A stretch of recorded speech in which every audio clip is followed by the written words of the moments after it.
భీమిలి నియోజకవర్గంలోని పద్మనాభ మండలం పొట్నూరు గ్రామంలో ఎన్నికల ప్రచారంలో భాగంగా కూటమి ఉమ్మడి అభ్యర్థి గంటా శ్రీనివాసరావు తనయుడు గంటా రవితేజ ఉపాధి హామీ మహిళా కూలీలతో మమేకమై తెలుగుదేశం పార్టీకి ఓటు వేయాల్సిన ఆవశ్యకతను మరియు బాబు సూపర్ 6 పథకాల గురించి వారికి వివరించి భీమిలి ఎమ్మెల్యే అభ్యర్థి తన తండ్రి గంటా శ్రీనివాసరావుకి అదేవిధంగా ఎంపీ అభ్యర్థి ఎం భారత్కు సైకిల్ గుర్తుకు ఓటు వేయాలని వారిని అభ్యర్థించారు. టీడీపీ హయాంలో 2014-2019 మధ్య తన తండ్రి ఎమ్మెల్యేగా భీమిలి నియోజకవర్గంలో 3,800 కోట్లతో ఎన్నో అభివృద్ధి పనులు చేపట్టారని, ఈ 5 ఏళ్లలో అభివృద్ధి అనే మాటను సైతం రాష్ట్ర ప్రజలు మర్చిపోయారని వారికి వివరించారు.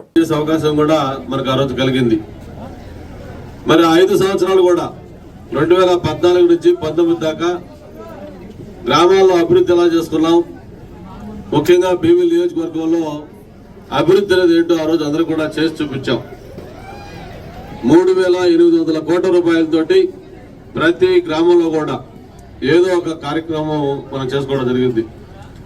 ఇప్పుడే మన ప్రకాష్ అలాగే నాని వాళ్ళు చెప్పినట్టుగా మేము ఈ డాకుమరి గ్రామంలో కూడా ఎన్ని కార్యక్రమాలు చేసామో వాళ్ళు వివరంగా చెప్పారు. మనం ఎక్కడికి వెళ్ళినా కూడా అది గ్రామాలు కావచ్చు, వార్డులు కావచ్చు, గ్రామ శివార్లు కావచ్చు, ఎక్కడికి వెళ్ళినా కూడా మనం చేసిన పనులు మనకి స్వాగతం పలుకుతా ఉన్నాయి. కళ్ళ ముందు మనం చేసిన పనులే మనకి సజీవ సాక్ష్యాలుగా కనపడతా ఉన్నాయి.